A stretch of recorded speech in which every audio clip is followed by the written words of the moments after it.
Alors en deux mots, juste pour présenter la maison Chapoutier, c'est une très vieille maison familiale que nous avons rachetée à mon grand-père en 90, lorsqu'elle était au bord du dépôt de bilan. À l'époque, la maison était surtout basée sur l'Ermitage. Et depuis 90, pour donner une idée, on a multiplié par 25 la taille de cette maison. La philosophie, c'était deux philosophies. D'abord, faire des vins de terroir, c'est-à-dire la photo du terroir. On n'est pas du tout dans une logique marketing d'aller adapter le produit à un consommateur hypothétique qui ne connaît même pas son goût, mais plutôt de dire, nous faisons une photo du terroir et nous allons défendre ce terroir pour l'expliquer aux consommateurs. Deuxième philosophie, qui est la philosophie, on va dire, organoleptique, c'est qu'on fait des vins systématiquement dans l'obsession de les marier avec les mets. Alors, quand on reprend cette maison, elle est au bord du dépôt de bilan, et donc très logiquement, on est surtout très riche en dettes. Et pour la remonter très vite, j'ai voulu m'étendre sur des nouveaux secteurs, comme par exemple le Roussillon, l'Ardèche, Banyuls, puis l'Australie, puis le Portugal. Et aujourd'hui, on a des vignobles un petit peu dans différents endroits, avec une obsession aussi, c'est qu'il faut désenclaver le vignoble ou désenclaver le vin du snobisme qui devient dangereux et suicidaire. C'est-à-dire que faire des grands vins, aujourd'hui, faire des grands vins, c'est faisable. Notre maison est la maison qui a le plus de 100 sur 100 par Robert Parker au monde. Et j'allais presque dire que c'est facile de faire un 100 sur 100 par Parker. Par contre, c'est beaucoup plus difficile d'aller créer un vin à 5 euros ou 6 euros pour que ça soit accessible aux jeunes et que les jeunes puissent être intéressés par le monde du vin. Voilà, c'est un petit peu la vocation de notre maison. Et cette approche, cette philosophie, cette volonté de rendre les vins démocratiques, est-ce que ça n'a pas été influencé par l'Australie? On sait que le Nouveau Monde a une approche beaucoup plus relaxe du vin. Est-ce que ça a contribué aussi à vous faire cheminer dans ce sens-là? Alors le Nouveau Monde a une approche, c'est vrai, beaucoup plus relaxe du vin. On est plus dans un côté rock que dans un côté classique dans le Nouveau Monde. La même chose sur la gastronomie. Il faut savoir que si on prend l'exemple de la haute gastronomie, dans le Nouveau Monde, par exemple dans un restaurant à New York, ils vont faire 3 sittings. Ça veut dire que les charges fixes sont divisées par 3 et un 3 étoiles Michelin à New York coûte 3 fois moins cher qu'en France. Donc les jeunes peuvent aller faire des grands restaurants alors que l'étudiant français ne peut pas.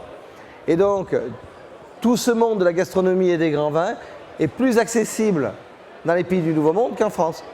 Nous, on s'est encroûté dans un snobisme historique avec aussi beaucoup d'histoires familiales où au bout d'un moment, on va avoir des fils à papa qui n'ont aucune passion et qui vont prendre des outils de travail simplement par eugénisme. Alors que dans le Nouveau Monde, celui qui va choisir d'être énologue, c'est un choix passionnel.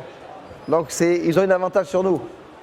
Alors vous avez racheté cette maison donc, pour le coup pleine de dettes, donc c'était vraiment faire un choix aussi, donc on comprend bien la démarche. Et puis en discutant tout à l'heure, vous m'avez aussi clairement indiqué que votre job c'était pas seulement d'être un propriétaire, mais c'était vraiment de faire les vins, y compris à l'échelle de la maison Chapoutier. Alors comment est-ce qu'on fait pour faire son vin quand on produit des millions de cols par an? J'aime bien l'exemple de la restauration. Et vous allez voir qu'il y a tout un tas de parallèles. La gastronomie française a failli se casser la figure il y a 40 ans. Lorsque les Italiens ont compris qu'on pouvait faire très bon à prix meilleur, nous on faisait de la truffe, du caviar, du foie gras, du homard.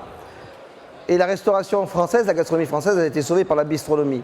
Le vin français, les grands vins français vont être sauvés par la bistronomie viticole, c'est-à-dire les vins d'entrée de gamme, les IGP, les AOC d'appellation générique. Et c'est un petit peu ce principe que j'ai essayé d'appliquer et j'ai oublié votre question. Alors, cette idée, en fait, de choisir de faire ses vins, et quand vous en parlez comme quelqu'un qui les fait, à l'échelle de la maison Chapoutier. Oui, parce que quand j'ai commencé, c'était tout petit. Quand j'ai voulu acheter, par exemple, en Australie, c'était parce que c'était l'hémisphère sud. Je pouvais aller en Australie, vendanger et vinifier au mois de mars et revenir. Alors maintenant, c'est plus du tout le cas parce qu'on est beaucoup plus grand. Mais c'était important d'avoir dans l'équipe une bonne pépinière. Et ça, si on veut avoir une maison qui grandit, il faut intéresser nos maisons doivent avoir des stagiaires. Et ces stagiaires, ils vont devenir après des permanents. Et ces permanents, après, ils vont devenir chefs d'exploitation. Donc c'est comme quand Ducasse a plusieurs restaurants, le chef en second devient le chef en premier dans un autre restaurant de Ducasse. Nous, c'est la même logique. C'est-à-dire que lorsqu'on va mettre en Australie, dans le Roussillon, à tel endroit ou tel autre endroit, c'est généralement des gens qui ont fait un cursus. Il faut... Moi, je me rappelle, quand j'ai commencé, Obsession, c'est dès qu'on découvrait quelque chose, qu'on faisait pas mal de recherches, on divulguait. On avait beaucoup de stagiaires et il y en avait dans certaines grandes maisons qui m'ont dit « Mais attends, tu donnes tes secrets. » Il n'y a pas de secret. La France a cru pendant trop longtemps qu'elle avait une avance vis-à-vis des autres alors qu'on s'était déjà fait doubler par la droite par tout le monde. C'est-à-dire, il faut partager sa connaissance pour être obligé, pour se sentir obligé de marcher plus vite que le voisin. Il y a une culture maison et votre job en tant que chef d'entreprise, c'est de développer cette culture maison et c'est une culture qui est finalement assez ouverte dans le sens où l'important c'est d'être dans la maison de Chapoutier. Ben, c'est-à-dire, alors, c'est très dur de travailler en France, dans un pays, et là je vais être un peu sévère avec l'éducation nationale, parce que l'éducation nationale nous sort des gens qui en sortant au niveau bac ne parlent pas anglais, alors que vous allez dans les autres pays, ils parlent tous anglais. Donc la recherche de l'excellence en France, elle a du mal à être comprise. Vous allez parler avec des jeunes, ils vont vous comprendre l'excellence quand on parle du sport. Quand dans le monde du sport, on va dire dans une équipe de rugby junior, toi tu vas sur le banc de touche, il ne va pas discuter. Quand vous êtes dans le monde de l'entreprise, la France, elle ne comprend pas l'excellence. Si on veut gagner au niveau du monde du vin, c'est l'excellence. Les gens ils disent « Oh mais chez Chapoutier, il y a vachement de turnover. » Normal, il y a du turnover. On veut boxer en première division. On n'est pas en seconde division ou en division d'honneur. Donc si on veut faire des grands vins, c'est quoi? C'est l'excellence absolue. Et où la personne, elle rentre dans le moule, ou si elle veut faire ça en dilettante, on dit il y a des métiers où on n'a pas besoin de passion. Donc tu sors du terrain, tu vas sur le banc de touche ou tu vas dans une autre équipe. Donc c'est vrai qu'il y a un esprit chapoutier, mais qui est cet esprit de recherche d'excellence. Alors il y a une recherche d'excellence dans la production, on l'a compris, et pour gagner des marchés, pour cela, pour commercialiser ces vins, quelle est votre stratégie? Alors la stratégie, elle est simple. On fait des produits, le patron dans la maison, c'est le service technique. Puis après, celui qui va créer le bulletin de salaire pour tout le monde, c'est le commercial. On n'est pas là pour chercher à adapter le produit au goût d'un consommateur qui, lui, ne connaît même pas son goût et qui va changer de goût tous les 5 minutes. On est là pour faire un goût que l'on connaît, égoïstement, et de l'expliquer. J'aime bien raconter l'histoire. Quand j'étais gamin, quand je suis rentré en 6e, la première fois que j'ai eu des cours de musique, le prof de musique a voulu nous faire écouter de la musique classique. Et nous, on se moquait de lui parce qu'on disait que c'était pas beau. Puis après, il nous a expliqué la musique. Et après, on a trouvé cette musique fabuleuse. C'est ça l'acte de vente.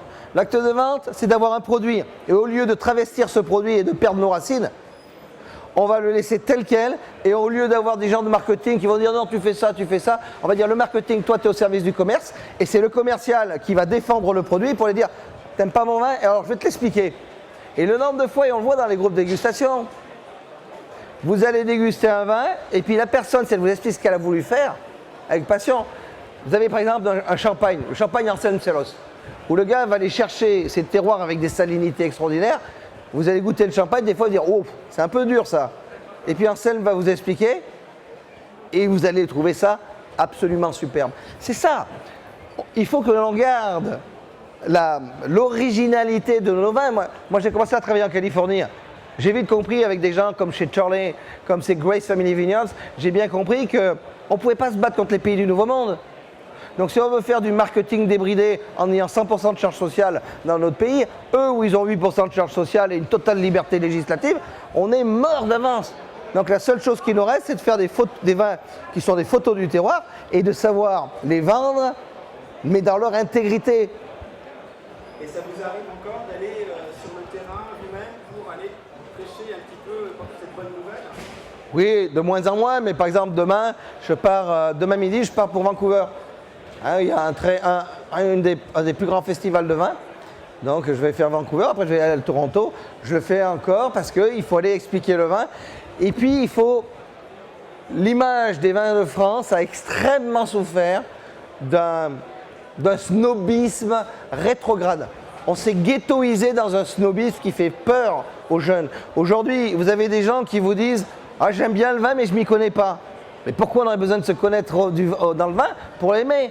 On n'a pas besoin d'être gynécologue pour faire l'amour. Donc on n'a pas besoin d'être énologue pour déguster les vins. C'est cette logique qu'il faut défendre.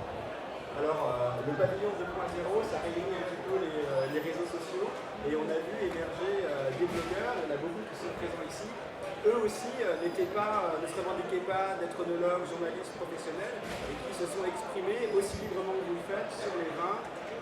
Donc c'est un point de rencontre aussi très important. Cette démarche, en fait, cette volonté que vous avez, elle est perçue et reçue ici. En tout cas, c'est un lieu où ça se passe. Vous pouvez rencontrer des gens qui vous diront assez librement ce qu'ils pensent de vos vins. Et peut-être une question aussi sur votre stand. Je crois que vous avez un stand assez important. Qu'est-ce qu'on peut trouver en venant chez vous sur le stand ici à Vinisud? On a un stand qui est fait avec des containers. C'est une idée un peu saugrenue que j'ai eue il y a quelques temps. Mais le principe, c'est les conteneurs, c'est l'exportation. On est tourné vers l'extérieur. C'est le recyclage, parce qu'on a recyclé ces conteneurs. Et en plus, ce qui est assez sympa, c'est qu'on a l'espace professionnel pour nos clients à l'intérieur du stand. Mais sur le chemin, on a un conteneur bar qui est ouvert. C'est-à-dire que tout le monde peut s'arrêter pour déguster. Ça, c'est vraiment, encore une fois, cette idée d'ouverture. Le vin, vous savez, les Bordelais m'ont rendu un grand service un jour. Dans un premier Grand Cru classé, où j'avais reçu 2-3 fois les personnes, j'étais allé une fois avec mon équipe technique. Et une très jolie fille qui ne connaissait pas grand-chose au vin nous a fait visiter le château. Et à la fin, j'ai dit, est-ce qu'on peut déguster? Et elle a dit, non, c'est pour les professionnels. Et là, je lui ai dit à ce moment-là, j'ai dit, dans la Bordeaux, vous n'avez pas compris que le vin, c'était avant tout la convivialité. Et ça m'a énormément rendu service parce que lorsqu'on a monté notre caveau, on a dit, la dégustation sera gratuite, quelle que soit la personne, quel que soit son âge, quelle que soit sa situation sociale et quel que soit le vin demandé. Un type qui arrive qui dit « Moi, je veux goûter un pavillon à 300 € la bouteille, mais j'ai pas de sous pour l'acheter », on ouvre, on le fait déguster parce que le vin, c'est la convivialité. Donnez-nous le pouvoir, il n'y aura plus de guerre. C'est tout. C'est ça le monde du vin. C'est une belle parole. Peut-être juste en guise de conclusion, en tout cas, comment vous voyez l'année à venir d'un point de vue d'économie de la filière? On sait qu'on va avoir un millésime 2013 qui est difficile. En Angleterre, il y a des menaces à cause des assises qui vont augmenter. Donc comment vous voyez l'avenir pour la maison Chapoutier? Pour la maison Chapoutier, on est assez serein parce qu'on continue à augmenter et à embaucher des commerciaux supplémentaires dans le monde entier. Maintenant, on ne les héberge plus en France, on les héberge dans les différents pays. Mais je suis quand même extrêmement inquiet parce qu'il ne faut pas oublier une chose. On dit souvent que la filière vin représente 550 000 emplois en France. Oui, mais les emplois induits, il y en a 350 000. C'est les bouchonniers, nos imprimeurs, etc. N'oublions pas de compter nos emplois économiques. Quels sont les emplois économiques du vin? C'est que vous allez voir un restaurateur, s'il a 10 salariés et que le vin représente 50% de son chiffre d'affaires et de sa marge, ça veut dire qu'il y a 5 salariés du restaurateur qui sont rémunérés par le monde du vin. C'est-à-dire que si on intègre les emplois que j'appellerais économiques, et personne ne l'a fait aujourd'hui ce calcul, on monte à 1 500 000 emplois. Alors aujourd'hui, on est dans un contexte où on veut nous interdire. Faut quand même dire que le patron de l'ANPA a osé dire au Wine Spectator que les sites sur le vin devaient être traités comme les néo-nazis ou les sites de pédophilie. Et ça, il faut le dire parce que c'est une agence gouvernementale payée avec nos impôts et ça doit être dénoncé. C'est-à-dire, le monde du vin en France aujourd'hui, ce sont des professionnels qui essayent de se défendre avec des pouvoirs publics qui ne leur donnent pas les moyens de se défendre. Avec les pouvoirs publics qui disent, Madame Brick est venue dans la région Rhône-Alpes, elle devait visiter une maison de vin qui était la nôtre et elle a dit, moi, dans une maison de vin, jamais. Alors voilà. On représente 1 500 000 emplois et on a des gouvernants, mais c'était pareil avant, hein. Ce n'est pas une question de politique parce que le gouvernement d'avant était encore pire au niveau de son attitude anti-viticole. Qu'on fasse comme les Italiens, qu'on considère le vin comme une culture. Et voilà, ce n'est pas une boisson. Le message du Sénat, qu'a envoyé le Sénat, est plutôt positif. Le message qu'a envoyé le Sénat est très positif parce que nous avons des élus au Sénat qui sont extrêmement intéressés à défendre le vin. Des gens comme le sénateur de la Drôme, Jean Besson, en fait partie. Lorsqu'on va passer après à l'Assemblée nationale, on va avoir aussi des gens qui sont plus timides. Le problème aujourd'hui, la guerre, ce n'est pas une guerre droite-gauche, c'est une guerre ministère de la Santé, où là, nous allons avoir des gens qui vont défendre l'abstinence absolue. Pourquoi? Ils veulent défendre l'abstinence parce que plutôt que de s'attaquer au problème de l'alcoolémie, qui est un problème sociétal, c'est plus fainéant et plus facile de dire je baisse mes statistiques en interdisant la consommation. Donc il y a encore des combats à la maison pour soutenir la filière. Toute la profession doit se mobiliser. Il faut être très ferme vis-à-vis des pouvoirs publics. Ce ne sont pas nos élus, ce sont les hauts fonctionnaires du ministère des Finances qui sont les conseillers des ministères de la Santé, qui sont les conseillers de ces élus, qui font ça de manière totalement dictatoriale. Donc un appel à se mobiliser à tous les propriétaires, tous les producteurs, les gens de la filière. Voilà, c'est pour ça qu'on peut être inquiet quand même de notre avenir en France. On va essayer de se battre. En tout cas, merci beaucoup pour ce discours franc et direct. Merci. Monsieur Chapoutier.